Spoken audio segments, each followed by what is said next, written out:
Ngapunten Bapak, hari ini saya mengganggu waktunya. Saya mau adakan wawancara sebentar saja. Langsung saja nih untuk pertanyaan yang pertama.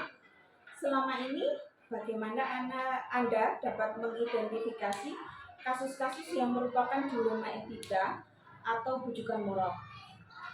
Yang selama ini saya lakukan itu adalah mengambil informasi dari dua belah pihak yang ada di situ atau yang terkait, sehingga dalam mengambil keputusan pun tepat, tidak berpihak pada salah satunya, sehingga terlihat adil. Itu yang saya pakai. Jadi saya tidak menggunakan perasaan saya, tapi saya menggunakan fakta yang ada di situ. Saya pakai untuk mengambil keputusan. Itu.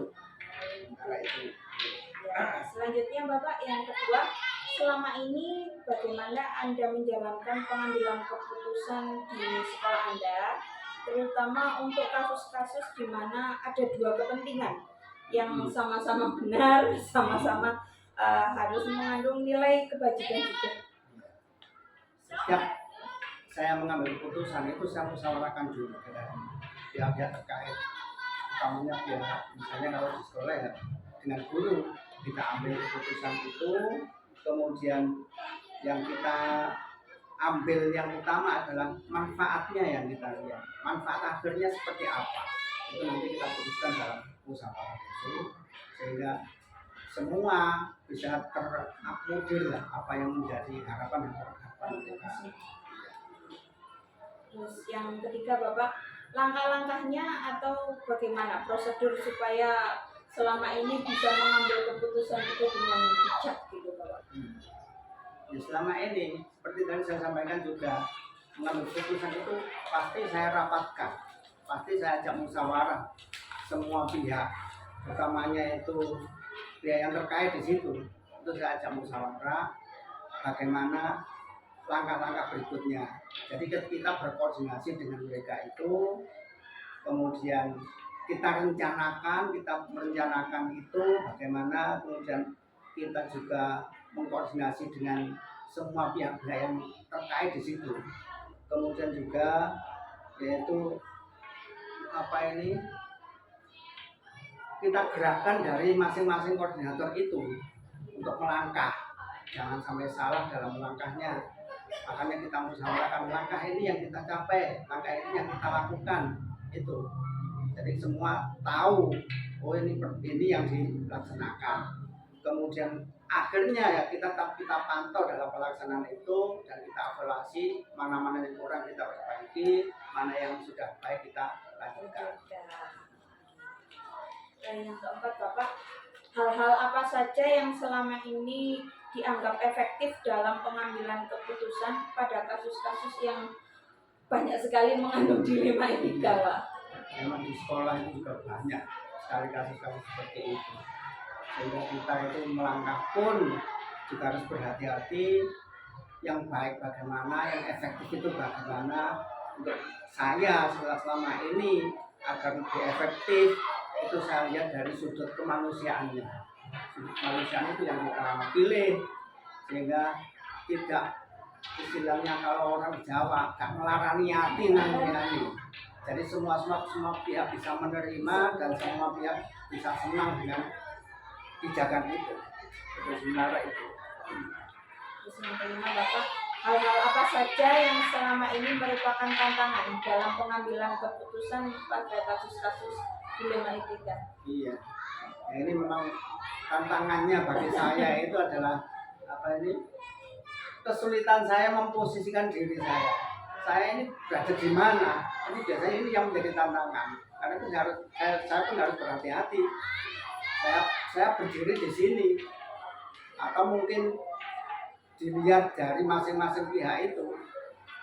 Saya berada di mana seharusnya? Kalau bisa biasanya saya berada di tengah lah, tidak memihak salah satu.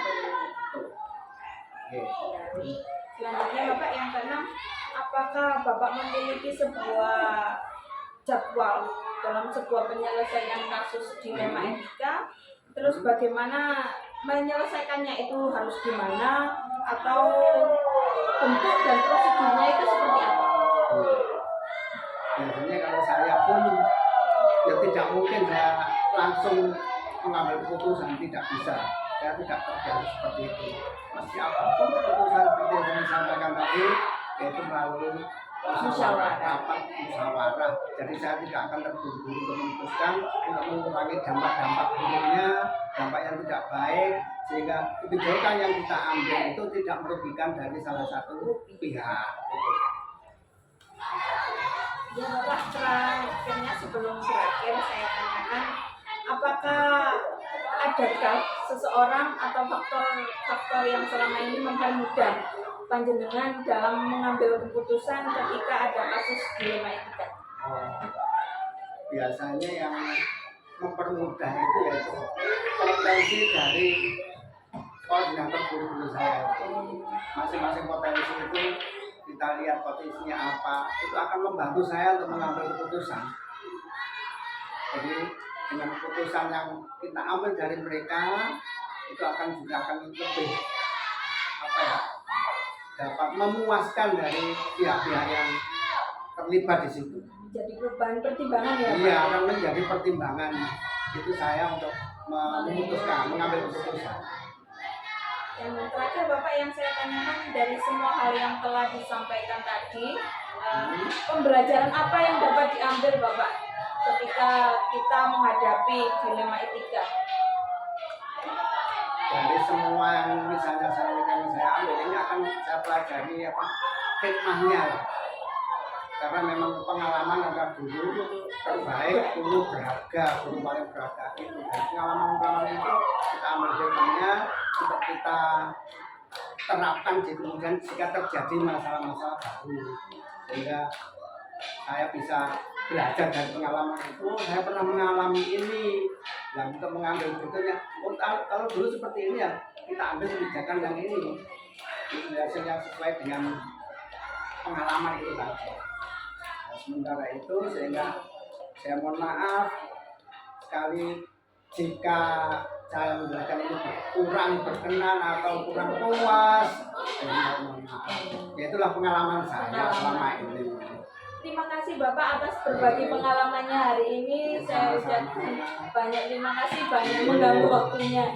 Saya akhiri Bapak. Wassalamualaikum warahmatullahi wabarakatuh. Waalaikumsalam.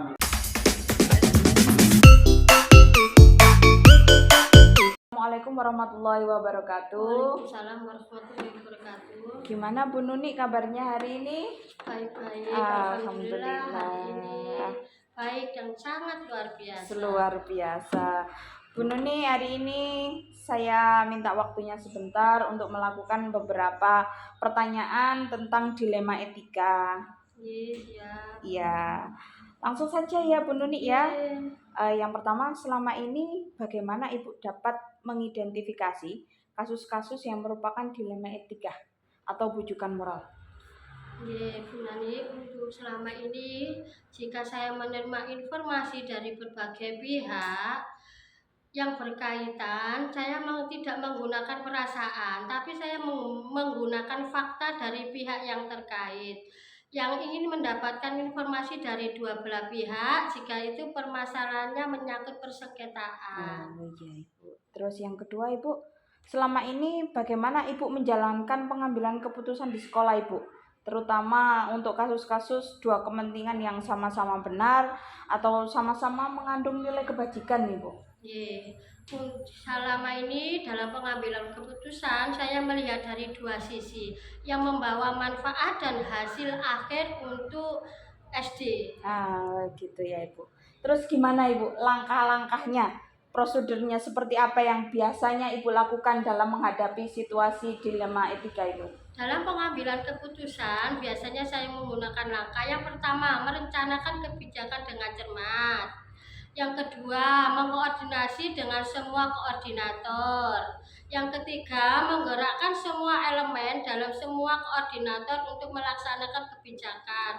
Dan yang keempat, terakhir, pemantauan pelaksanaan kebijakan dan evaluasi biar tahu apa-apa yang berkaitan dengan langkah-langkah prosedur yang kita lakukan biar berjalan dengan baik.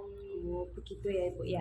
Lanjutnya Ibu yang keempat, hal-hal apa saja yang selama ini Ibu anggap efektif dalam pengambilan keputusan pada kasus-kasus dilema etika itu Ibu? Kalau menurut saya ya Bu Nani, hal yang menurut saya paling efektif adalah melihat dari sudut kemanusiaan dan mempertimbangkan kepentingan bersama serta mempertimbangkan resiko resiko ke depan dan resiko terkecil yang akan diperoleh. Makanya kalau dalam kasus-kasus untuk pengambilan keputusan itu selalu ada musyawarah untuk pengambilan kata mufakat biar sama-sama berjalan dengan lancar. Oh iya. Selanjutnya Ibu, yang kelima, hal-hal apa saja yang selama ini merupakan tantangannya dalam setiap pengambilan keputusan. Tentu memang ada tantangan yang biasanya pada kasus-kasus dilema etika.